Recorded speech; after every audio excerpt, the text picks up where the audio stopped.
everybody, welcome back to the Utini Update, your one-stop shop for everything going on in Star Wars. My name is Eric, and today we have hours of new prequel footage that have been revealed. We might be getting a trilogy of Mandalorian movies. We have a release date for the first Outlaws DLC, and we have everything you need to know before reading the latest High Republic book. So make sure to hit that like button and subscribe if you haven't, and let's jump right into it. This week, YouTuber Chris Castellani had an interview with Prequel stunt coordinator Nick Gillard on his channel. Nick Gillard in the interview said tons of things. Most importantly, he revealed that there are over 3 movies of footage that were left on the cutting room floor for the prequels, kind of confirming rumors that Revenge of the Sith was originally 4 hours long.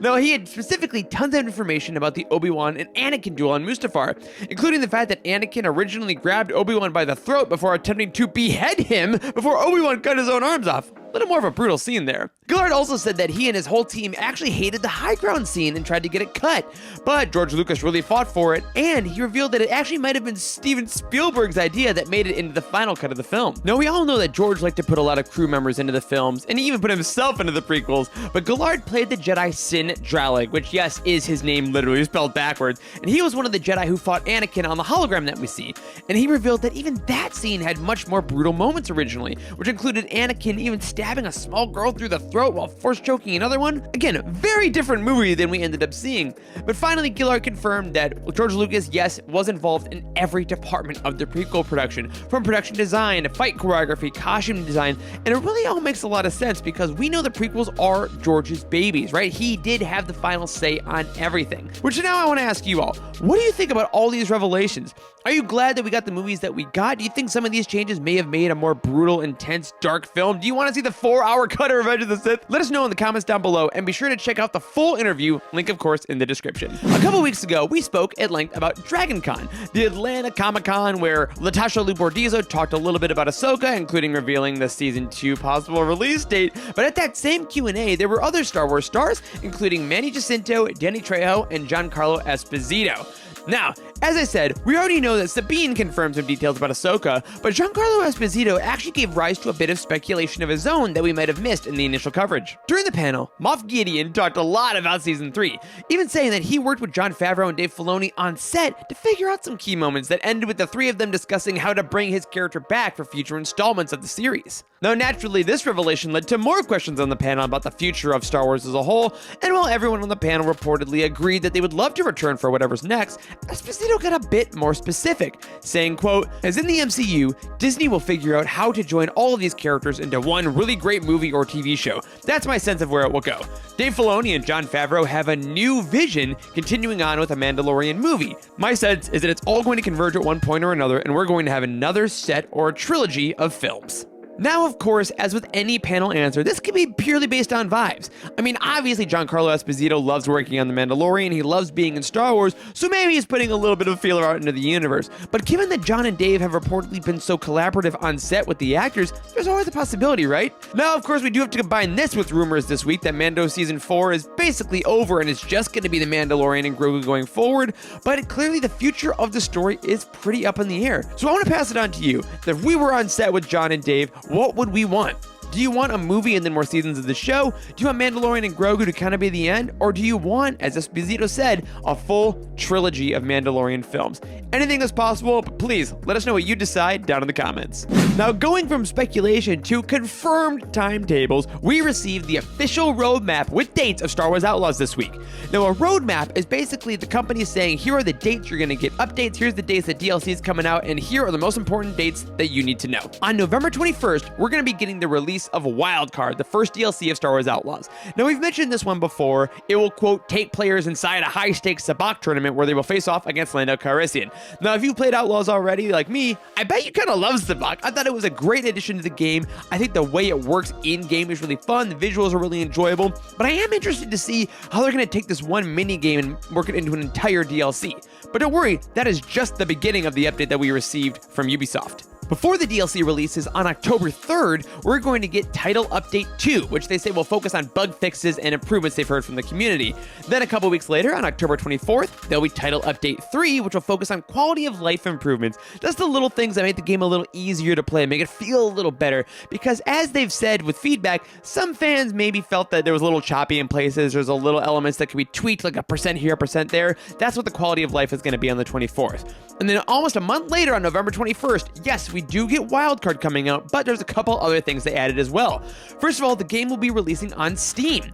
It hasn't been released on the most popular platform on PC yet because of exclusivity reasons, but this will help a lot more PC players access the game, and we'll also get Title Update number 4, which they say will focus on stealth and combat improvements. Some of those stealth missions are still a little too hard and it's still a little too unbalanced, and some of the combat really could use just one level up, so that's all coming on November 21st. And there's going to be new additional contracts with every syndicate that will not be tied to the DLC. That's right, these new contracts will be free for all players. So whether you're getting the DLC, whether you have Season Pass, if you have Outlaws or are playing Outlaws, maybe on Ubisoft Plus, you will have access to brand new contracts to keep playing for a while. Now, what does this all mean? Obviously, they had a plan for the DLCs, but all these little title improvements really show that they are dedicated to supporting the game. They know that there were issues with the game when it started. Me personally, I didn't have a ton of bugs in my playthrough. I got used to some things as time went on, but they really want new players to keep coming into Outlaws for months and years to come. They are listening to the community, they're encouraging feedback, and if you have things you want to see, go on their Twitter, go on Discords, go on forums. Let them know what bugs you're really finding, because it really seems like they're listening to the audience and scheduling these titles and these patches accordingly. And whether you love the game or not, you have to admit, a company that is listening to its Star Wars audience this intently is super encouraging, and I hope every Star Wars game takes note of this for years to come. Now, last week, we saw the release of the latest Star Wars High Republic novel, Tears of the Nameless by George Mann. Now, I just finished it in less than a week and absolutely loved it. It incorporates a lot of previous stories in the High Republic, so if you're a little behind and you want to check out what you need to read beforehand, let me just run you through some of the main ones to give you a refresher before you jump into this latest book from Phase 3. Into the Dark by Claudia Gray might be the most one-to-one important book that you can read before Tears of the Nameless. This was a Phase 1 young adult novel all the way back in 2021. This introduced you to Reith Silas, Comac Vitus, and the crew of the vessel. All these folks play massive roles in Tears of the Nameless, and honestly, if you've been reading the High Republic, this is probably one you read way back in the day. This was back when the High Republic was kind of at its peak as far as publicity goes, so if you haven't read that in a while, George Mann does a great job of reminding you who these characters are, but that's kind of the base foundation you need for this one. The next book I'd recommend would be Midnight Horizon by Daniel Jose Older. Also in Phase 1, this was the YA right at the end of the phase. That gave you a lot more context about Reith and Comac's relationship, and it let you witness Comac's massive decision that kind of shows you where he is at the beginning of Tears of the Nameless. Also, this is one of my personal favorite young adult novels we've gotten in the High Republic. There's a battle in Corellia that I think rivals any other battle in Star Wars literature, so if you missed Midnight Horizon on the first go-round, definitely pick it up now, and if you read it before Tears of the Nameless, you're going to get a lot more depth into Reith and Comac. Now, all that being said, this is the next book in Phase 3 of the High Republic, so you might be wondering, how much of Phase 3 do I need to read? Now, Eye of Darkness and Temptation of the Forest by George Mann and Tessa Gratton are the adult novels of the Initiative, and they do have some tie-ins, especially Temptation of the Forest has something right at the end that is mentioned in this book, but I would recommend Defy the Storm by Tessa Gratton and Justina Ireland above all. That's the YA novel that directly preceded this, and it has direct context about the blight that the Jedi are dealing with. The blight is a massive part of Tears of the Nameless. That being said, if you haven't read those in a while, you haven't read them at all, George Mann really does do a fantastic job of catching you up to the context of what's going on. We kind of make an inside joke about the fact that every book can't be a jumping on point, but George really does do a great job of saying, hey, do you remember this character? Oh no, that's okay, here's some info. Do you remember this specific thing about this planet? No worries, I got you covered, without making it feel like he's spoon-feeding you too much. So even if it's been a while since you've read some of these, you don't need a full reread before you jump into Tears of the Nameless, you just need some of the basic context. Now, as I said, I found this book to be absolutely phenomenal. Personally, it's probably my favorite novel in the High Republic since The Fallen Star all the way back in Phase 1, because it tells a complete story while also setting up some epic stuff for the finale that we know is coming next year, which is a problem some of the other books in the High Republic have had. Some of them feel like they've been stepping stones without necessarily telling a full narrative story, but George Mann does a really, really nice job of giving you a full adventure. Again, I crushed it in less than a week. I'm sure many of you can read it even faster. So if you're gonna read Tears of the Nameless, Tell me if you're excited. If you've already read it by now, let us know what you thought in the comments. And if you have read it or are planning on reading it, let me tell you one quick thing. Make sure to read the author acknowledgments in the back of the book. They're a little special on this one. And George, I'm really glad you were able to share that with everybody. We love you. Now, one last little reminder before we get out of here today. Marvel Comics is starting an event this week that is going to bring the comics into the post-Return of the Jedi canon for the first time. Battle of Jakku Insurgency #1 releases on Wednesday from writer Alex Segura and artist Leonard Kirk with a backup story by Stefano Raphael. This is going to be the tie between the Star Wars series that just ended by Charles Soule and probably the future Star Wars series that's going to start up next year.